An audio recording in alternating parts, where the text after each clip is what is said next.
So why do people want to run races? Clearly, there's a lot of reasons why people sign up to participate in your races. One of the ones that we tend to see the most is friends and family. They want to participate with their friends, their family. There obviously are other reasons. So you have some that are super athletic and they have goals and they want to achieve. They want to get to Kona, or they want to run an Ironman, and then they want to run Boston, and then they want to do a Alaska Man Ultra, whatever it may be. Each person has their own basic reasons, but what we tend to see the most is that friends and family are a big driver for participation in this industry. So why should people register for your race? So when we're talking to our larger races and our smaller races, we ask you, what have you done to differentiate your race from the competitor right down the road? And I mean, this goes the whole way to the largest races that we deal with. We had that conversation about 2 months ago, which is basically, oh, you think you're a unique race because you have 12,000 people, so you think you can open your registration later, yet you've just turned away 5 months of participants because you feel like you're unique. Yet your race is very similar. So you guys have to be thinking about ways to differentiate your race. And what ended up happening with that race is they opened up earlier than ever before, and now they're thousands ahead. And that basically is case in point that your race needs to be even more unique. Okay? So if you guys want to expand your race participation, think of some unique things. And what we're going to cover today is obviously what is unique and how that can help you drive your marketing plan. So why is it that your friends and family should be recommending, why would you recommend this to your friends and family? What is unique about the race that you would want to promote to your own friends and family? And if you have something that is cool enough that you would do it, your participants are going to do it. All right, building a marketing plan. So what I would highly recommend is if you're a smaller race, now I know there's probably some larger ones and there's some timers in the audience.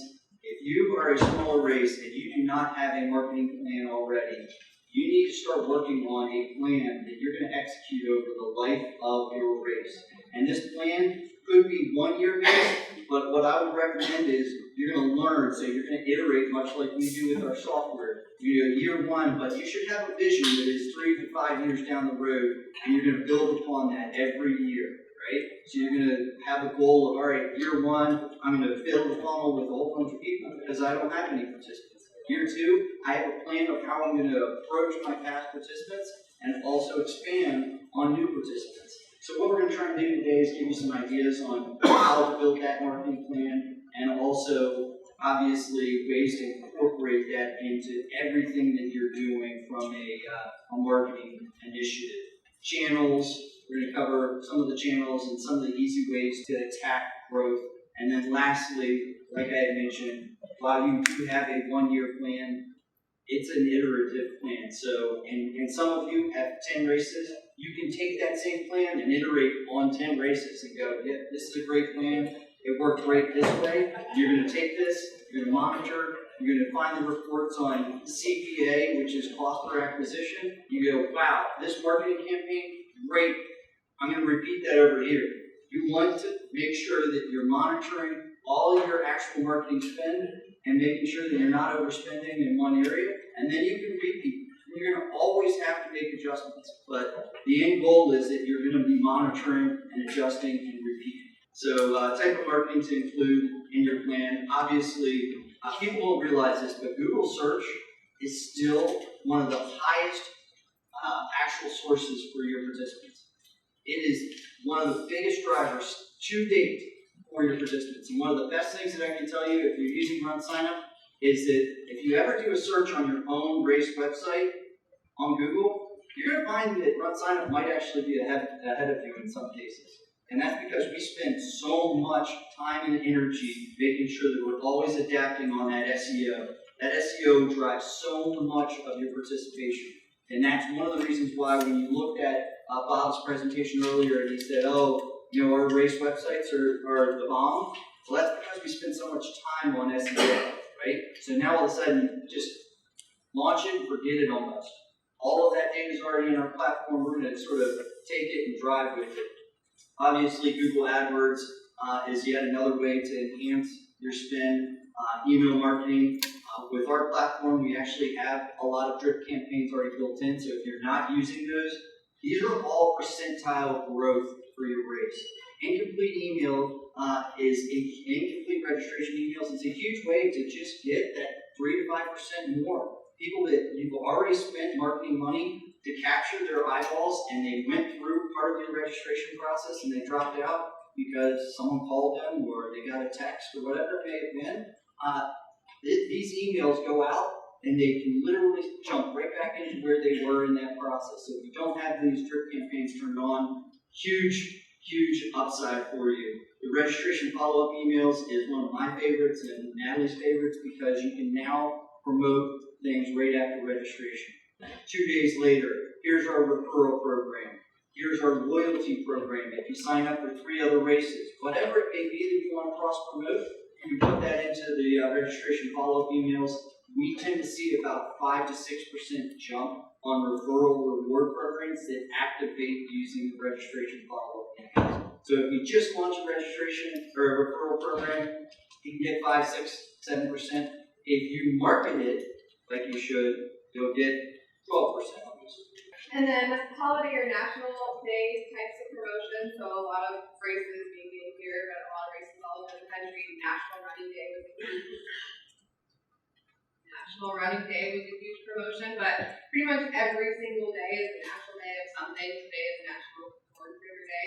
That doesn't apply to any races, but maybe if you're partnering with a charity partner that is a dog charity, National Adopted Dog Day. So you can look up what national days are and kind of include those into your marketing plan to generate some interest. Who is using custom audiences now? So if you are not aware, there were a lot of hands not raised, so basically what a custom audience is you have all your participants in RunSignup. There's a way to export that to create a unique file type for Facebook. You run over to Facebook ads, and you can go, hey, I want to market these people, or I want to market people like these, which is a similar audience. So now all of a sudden you can go, I'm going to create an ad that is to my past participants, or I'm going to create an ad, and it could be your existing participants this year. Hey, promote the referral program, or hey, promote the other races that are in your series. But it could also be, these are people that are very similar to the core audience that I already have signed up for my race. So I want to market those people with Facebook ads, and those are similar. That's what it is, a similar audience. So you're going to take your custom audience, you can upload it to Facebook and create a similar one. And then, so race calendars. This is something that some races do, not a lot of races are doing it, but what our race trends report that you can find on runsignup.com/trends, which is a lot of valuable information. But what we find across all the races on our platform is that for 5 days, 42% of their registrations are coming the last 2 weeks of the event. 33% for 10 days and 14 to 17% for half marathons. So a lot of these people are finding your race by just Googling, saying, what's something I can do this weekend in San Diego, or what's going on next weekend. So that's where race calendars come into play, because those are the first things that are going to pop up when you search for this week or next week. So there are race calendar listing services. I like Event. I work with a few different organizations that have had success using their tools. Race Directors Club, they also have a calendar listing service. You can also list calendar listings on your own. Get closer to the mic. Okay. So what she's basically saying is that there are event calendar listing companies. They basically will take one entry that you put in and promote it to all of the calendars that you want. Event.com is one. Race Director Hub is another that does it. She already works with a handful of organizations that have had really good success with Event.com. The cool thing with it is that you can actually choose which targeted calendars you want to be on. So you can go, hey, you know what? I don't need to be in San Diego because I'm an East Coast race. I'm going to choose these East Coast calendars. The other thing that we didn't actually mention is that we have a whole affiliate network that is attached to RunSignup that basically ingests our 20,000 races that you guys put on and then promotes it all over the place, all over the web. And I believe that's about 3% that they return. 3% of your participants come from all these affiliates. They're basically promoting your races for free, and those, you don't have to do anything. They're ingesting our calendar entries all the time. So what we're trying to give you are some other alternatives, because people are now going out in that last 2-week window to find something that's in their neighborhood. And if you don't have your race listed in the local calendars, then you're missing out on a good percentage. Obviously, 42% for a 5K is a lot of participants. And then this is just an example of even one of the races that I work with. They sent over some screenshots that they have full analytics, and they submitted their race one time, and it went 80 different publishers in their application. So this will, they gave us a coupon code, so that will be in the slide deck after if you wanted to email and use that coupon code. So some of you were saying, oh, how much is it? Well, there you go. There's your RunSignup Symposium 2019 coupon code, RSU Symposium 2019, to get a credit to try it out. And I can't guarantee it's going to be a home run for everyone, but give it a try. Yes, John? Speak up louder into the mic. We can't hear what you're saying back here. I wonder if the mic is actually. I think the mic is Can turned you off. hear me? The mic's dead. The mic is dead. Are you getting close enough to the mic? No, I am right on the Oh, it's mic. Brian used to that purpose. I'm going to blame Brian Yes. for using all of the mic battery. Well, somebody got to take the energy out of yours. Awesome. We're Brian took the energy out of the room. killing it.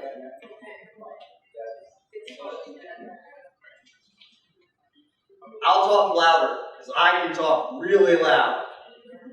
All right, so digital marketing continued, your race website. All right, so we have built a whole platform to build basically race websites for you. Cover pages and analytics engines. The coolest thing that I can tell you about it that I love is that, one, it's really easy to find the register button. Okay? No clicking 5 times to find the register button. It is right there at the top. The other thing, from a marketing standpoint, you spend a lot of money on marketing, well, you want to know the analytics on it. So if you're hosting your website using our platform, you can click into the RunSignup dashboard and hit referrals, and all the analytics will show you where your participants came from. Exactly where they came from. So you know you spent $500 on Facebook. Well, how many registrations did you get from that Facebook ad? Did you spend $3,000 on a sponsorship deal with Ford, and the local Ford dealer was supposed to put it on a banner? You can actually track that. You can create a custom URL and give it to them and say, put it on the banner. You're not going to get that big of a return, but you should be able to track it. So what we're trying to do is allow you to track it, and these race websites will allow you to track the funnel. Basically, you have spent a lot of money marketing. We want you to be able to track that funnel. You can customize that homepage. You can add videos to it. We recommend videos. So if you haven't used videos, that's something that I would definitely take a look at, seeing if you can get some good video content, either from a local company that you might be able to work with. Drone videos are really cool. Just start capturing even user-driven content on videos, and ask for use rights to use it. You say real quick, you talk about the video, put it where on the site? So you can actually post a video now on the cover page. Oh, instead of having to cover the photo? Yep. Yeah, so you can replace. Instead of having the banner, Yep. have the video. So the cover pages, there's going to be a whole presentation on cover pages, Okay. and the websites and domains. So I highly recommend going to that if you're interested. You can replace basically that static Jordan Desolate banner now with 4 pictures, 5 pictures, or a video. So kind of the same way Facebook does. Yes. Okay. All right, so your marketing plan. Basically, we know that you need to spend money. We know that Google AdWords and Facebook custom audiences are really going to be drivers for most of your online ad spend. There are some other networks out there. For instance, if you are looking for males only, Reddit just launched their own ad network. So Reddit just launched their own ad network, and the Reddit platform is almost all males, right? So if you're like, hey, I want to really attract a lot more males to our race, you go look into that platform if I were you, right? There are a whole bunch of other smaller networks besides for Facebook and Google. You may find out that they have a lot of users in your geographic area or region. So you really need to be cognizant of more than just Google and Facebook, but those are primary drivers, and they're a great starting point for any digital marketing campaign. Beyond that, you do not want to forget the physical marketing plan. So with that, you're going to actually want to produce print materials. You're going to be in newspapers. Those still drop. You'd be amazed at how much of the participation base still gets a newspaper to the front door every day and drives by a huge billboard every day. So those are things that if you can get them at a good price point, obviously, that varies based on region and cities, but they're still very viable. We have some large races that have partnerships that have either their title sponsor is a large company that will give them ads for the month. That's something you guys could look into. So they have already bought all the billboards, and all you're doing is piggybacking on their purchase to get your advertisement up. So another big one is local running clubs and local running stores. If you have not built out a relationship with your local running clubs, that is easy target. There's someone in the audience, I'm not going to name names, that likes to tag basically every single running club near them and give them a discount. Hint, you can do that on our platform. If they have their club on our platform, you can offer a discount, and then I would recommend reaching out and notifying that club that their club gets a discount, and then they might email their list. So that's a freebie. So some people actually run clubs here, so I'm also giving that. But anyway, the other that I would work on is if you have ambassadors, you can leverage your ambassadors to take all sorts of print materials to local running stores. That's an easy one. They have billboards in almost every gym and every club. If you don't do that, that's an easy one. That really is something that is just print them out, get them to your ambassador program. If you don't have one, that's something that we're going to talk about. Build an ambassador program. All right, physical marketing. I covered a lot of them. Some of the others, the race ambassador program. So you have two ways of attacking that. Obviously, you have some of your most vocal people. They're already talking to you. They're the ones that are almost annoying. They're emailing you. Are you going to do this? Why aren't you doing this? I want this. Hey, you ain't my ambassador. You know so much about me. You love me so much. You want more races from me. Can you help me?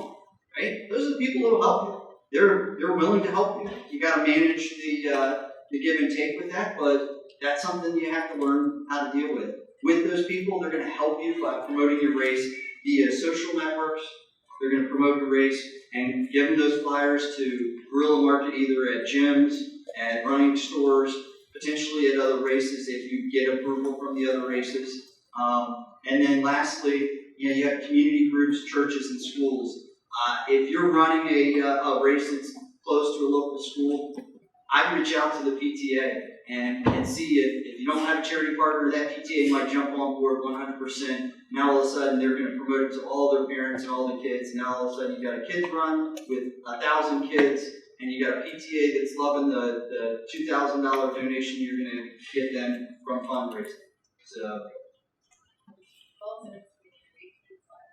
I'm going to talk really fast now. All right. How can you expand that funnel, and how can we help you?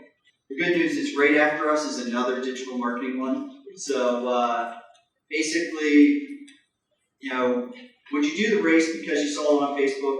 And what we tend to see is the share image. You better have people. You don't put your logo up, right? I know you've spent a lot of money on your logo, but people do not tend to share and click through on a logo. They will far more likely to click through and share when it's a friendly face. Take the time to create a social sharing image and overlay your logo on top of it. But if you don't take the time to customize your social sharing images in the social sharing settings in the back end of your race. So when someone shares on Facebook, all they will see is the race logo, and those shares have much less engagement than a social sharing image. So our industry is all about social experiences. So some of the tools that we have built into RunSignup to help with that are our team programs, referral and swag programs, automated emails, which we kind of covered a little bit earlier, and then donation and fundraising tools. A lot of people only want to register for a race if they know that at least a portion is going to benefit the cause. So teams. And social teams are turned on for regular running races. We see about 30% of participants join teams when they're available. People just like teams. They like to make fun shirts. They like to dress up. Having a team component makes people feel special, and it's just more fun to attend the race sometimes. So we have a few different types of teams. But some of the things that we've seen races promote or have at their race is automated discounts or refunds for anyone that is on a team. That is something that we have automated in RunSignup. You can say, once 5 people join the team, the price automatically goes down $5, and then the first 4 people are automatically refunded $5. You can stack that, so you can do continual refunds. After 10, they get an additional refund, an additional discount. So if you have questions about that, you can ask the account managers that you work with. Also, biggest team prize. One of the slides coming up, Scott Coffey, Bob's Race. He partners with a running store in the area, and he offers free socks to teams that have more than 20 people. So that offers biggest team prize component. Largest team fundraiser, offering incentives for teams that raise the most amount of money. And then costume contests. That encourages people to show up, make the race fun, make it a social experience. This is what I was just talking about, free socks for teams that have more than 20 people.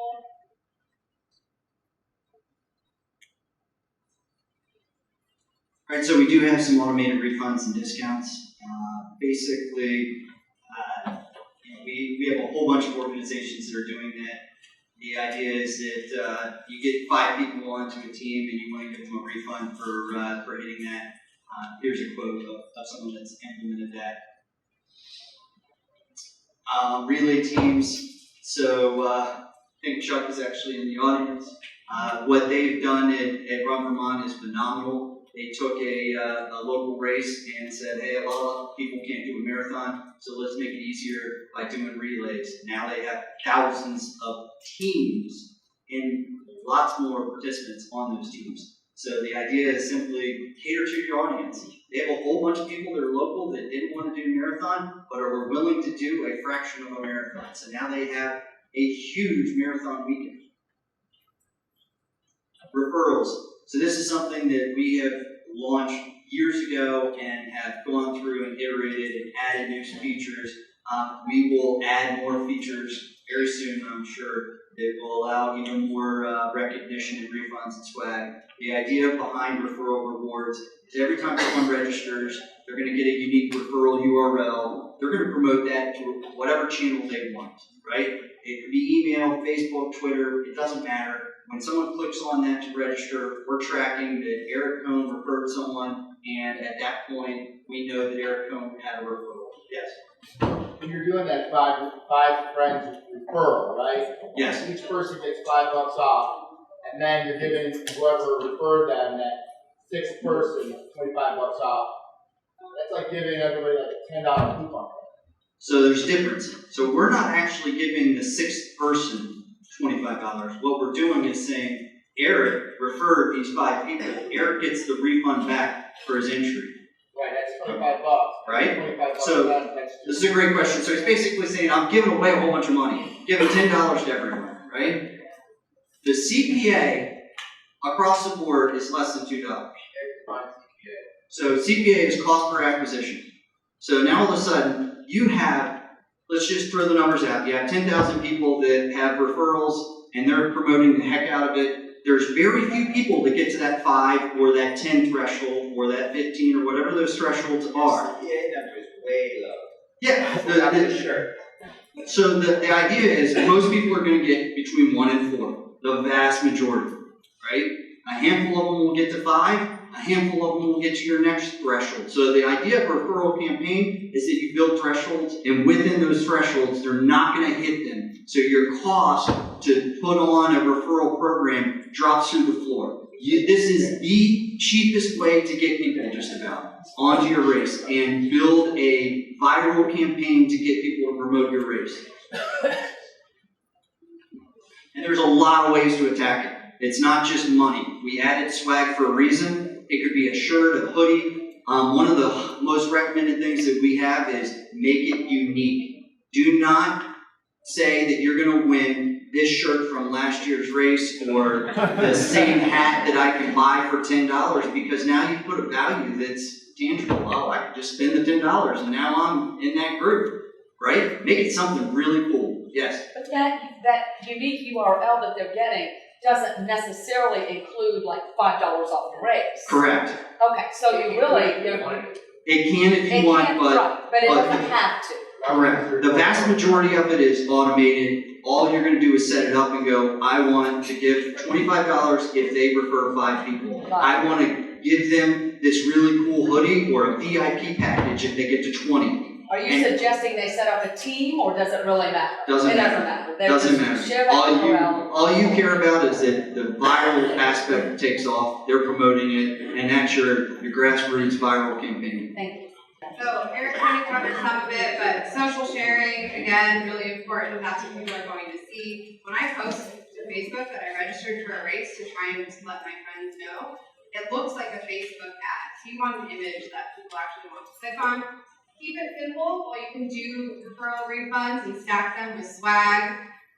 If someone cannot understand your program, they're not going to do it. So make it very clear and concise, 5, 10, 25.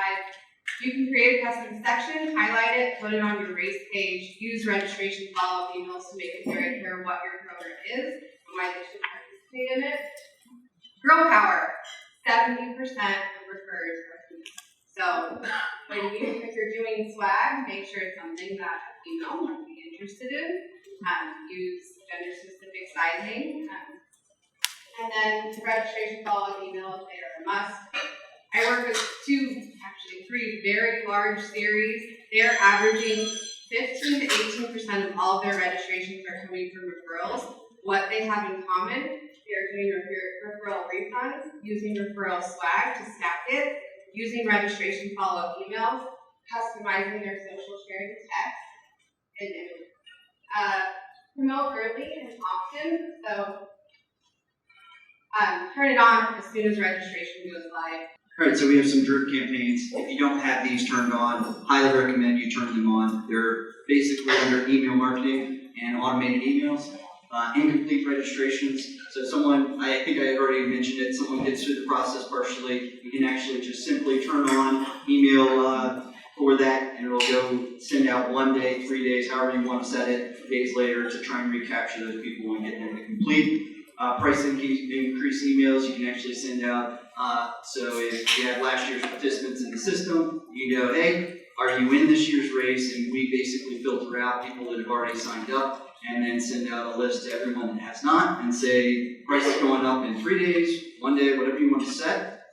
And lastly, we had mentioned it a couple times, the registration follow-up emails. You can use that for multiple things. Referral programs are great. If you're a fundraising specific race, you can actually send out unique URLs. For instance, fundraising link URLs. Do not forget to email your friends and family to fundraise, to help you fundraise. So that is not just for referral rewards. You can make it just about anything you want. All the tagged work that we have in the email marketing engine is available in those.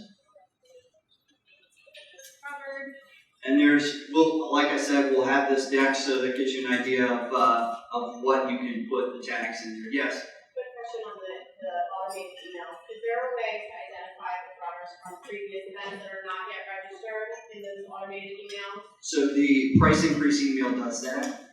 So Because of previous years? yes. So it takes all of your previous year's participants. If you're just doing our price increase email, the question was, can you hit your previous year participants?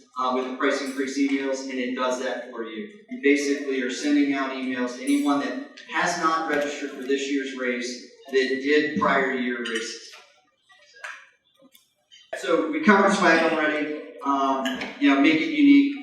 The other one that we haven't covered is charities, and we loosely covered it. Highly recommend that you find a local charity. They have a whole other audience for you guys to hit. They're going to promote it to their core constituents and try and drive participants into your race. So I highly recommend trying to find a charity partner, even if it's a local PTA, because they have an audience, they have an email list, and they have a social set of pages that they can promote your races also. And then